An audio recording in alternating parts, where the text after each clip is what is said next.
I was teaching somebody how to write a story from scratch, where would I start? The GSU. The GSU stands for goals, stakes, and urgency.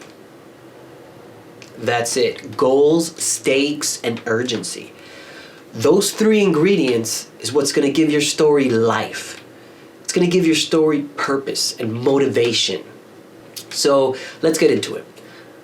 The G. Goals. Goals. There's so many times I'm reading an amateur script and I don't know what's going on. You know, this happens in movies too. I'm watching a movie and I don't know why the characters are there. I mean, I see them interacting, but why they're there, where they're going. And as obvious as that sounds, you'd be surprised at how many writers don't inject goals into their characters. Or maybe they have goals, but it's not legible, or it's not clear in any way. And as a reader, or if I'm watching your movie, I'm not going to understand what's going on if I don't see the characters going after things. And it's not just these large, overarching goals, but you got to have micro goals. You got to have goals in every single scene. Small, little bite-sized goals. A good way to hook audiences is to show characters trying to get things. Let me give you some examples. All right, Spielberg, Saving Private Ryan.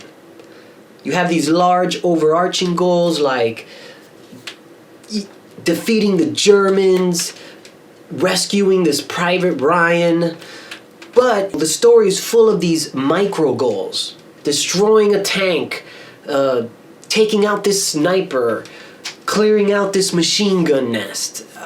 There's goals all over the place. You have large macro goals, you have micro goals. Another example is a comedy movie. Take an Adam Sandler movie. All right, Happy Gilmore. If you ask people what that movie's about, they're gonna say it's about a hockey player who tries to play golf. But no, that movie is actually about a man who's trying to make a lot of money to save his grandmother's house from being repoed. Those were his goals. And you know, sometimes goals can come in different ways. Sometimes you're solving a mystery. Other times, you know, you have goals that shift and change. Take, for example, Star Wars. Star Wars, the first act, they're trying to get the droid to Obi-Wan. The second act, they're trying to get the plans that are stored in the droid to the rebels. And then they get sucked into the Death Star, and then the goals change, and now they have to escape the Death Star. They escape the Death Star, and then they have to blow this base up. So the goals are constantly shifting, but they're always there. So you could have goals that shift, but there needs to be stakes. All right, and this is number 2 in my GSU model. It's not enough to have characters with goals. You have to have stakes attached to the goals. It's a very simple concept to understand, but something needs to happen if the main characters don't succeed. You can't have these wishy-washy goals where, well, if they fail, well, nothing happens. Well, no, then there's not going to be any tension. All right? You're not going to feel that. You have to have stakes attached to the goals. So getting into number 3 on the GSU model is urgency. What is urgency? There's several ways to think about urgency. One way is simply the time window that your story takes place in. All right? Does your story take place in one day, in one afternoon, or maybe it takes place in a couple months, or maybe it's a biopic and it takes place throughout somebody's whole life? That would be a very low urgent movie. It's very slow. Then you have other movies like Die Hard, where it takes place in one night. The characters are wearing the same outfit. That would be a very high urgent movie. the tighter the time frame, the faster your movie is going to flow. So that's one way to think about urgency. Another way to add urgency to your story is what they call the ticking time bombs. This is when you give your characters some kind of time constraint. Think of the movie Titanic. As soon as that iceberg strikes, you know the ship is going to sink in 2 hours and all hell's going to break loose. So it just adds so much tension to the story. If your story's like a fire, urgency is like gasoline.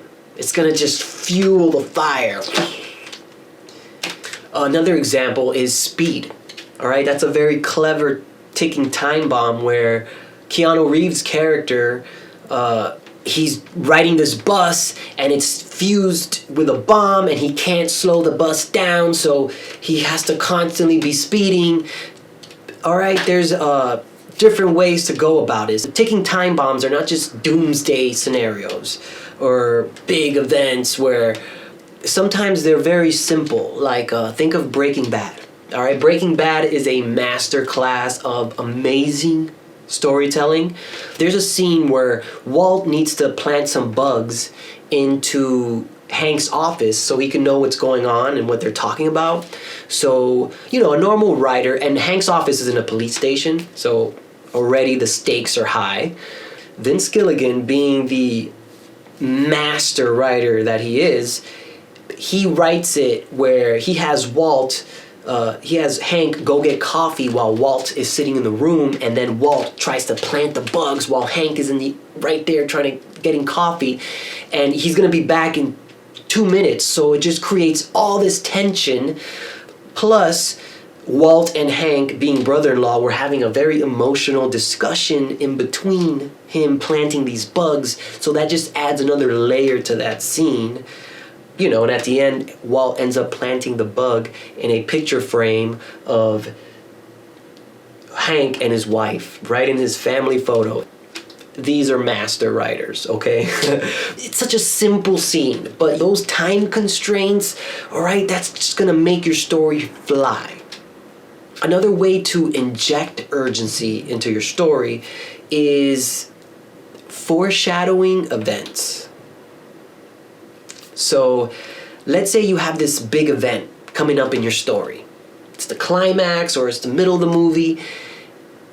Always be referencing that event, because that's what's going to give your story direction, and it's going to make your story flow better. Because as an audience member, maybe I'm watching a story or I'm reading a script and I don't know what's going on in this one scene, but it's very clear that the characters are headed to this big event and I know where they're going to go. So as an audience member, you're going to forgive a lot of things if you're very clear about where the characters are going. So putting it all together, this is where the GSU model really shines. Because not every story is going to have high stakes, high urgency, big goals, okay? But by understanding the strength and weaknesses of your story, you can fine-tune it to make it more palatable. Think of GSU like levers and dials where you can turn it up or on. So think of a biopic.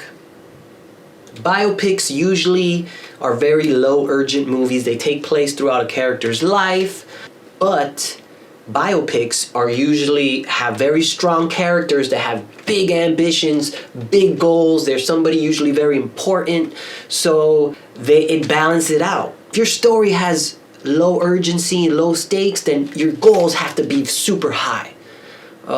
Think of another movie, Phone Booth.